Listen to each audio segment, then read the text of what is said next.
हिरव्या मुगाची भाजी आज आपण करणार आहोत। इथे हिरवा मूग आपण भिजवून घेतलेला आहे। साहित्यात आपल्याला लागणार आहे लसण, 2 आल्याचे तुकडे आणि सांबार। हे आपण मिक्सर मधून काढून घेऊया। फोडणीसाठी तेल गरम करूया। यात आपण मोहरी घालूया। मोहरी तडतडलेली आहे। जिरं घालूया। जिरंही छान फुललेलं आहे। आता हिंग घालूया आणि कढीपत्ता घालूया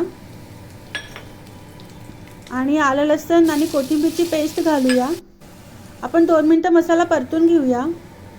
आता इथे 2 मिनिटं मसाला परतलेला आहे। त्यात चवीपुरतं मीठ घालूया, हळद आणि लाल तिखट पावडर हेही आपण 2 मिनिटं परतून घेऊया।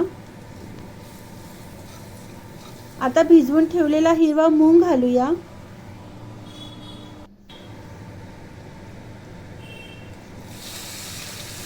मुगाला छान आपण परतून घेऊया, मिक्स करूया आणि झाकण ठेवून 5 मिनिटं शिजू देऊया।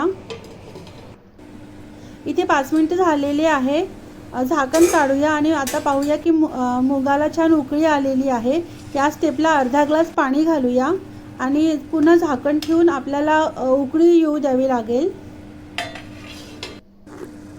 तर इथे 5 मिनिटं झालेले आहे आणि आपण पाहतो आहे की उकळी छान फुटलेली आहे। आपली भाजी तयार आहे।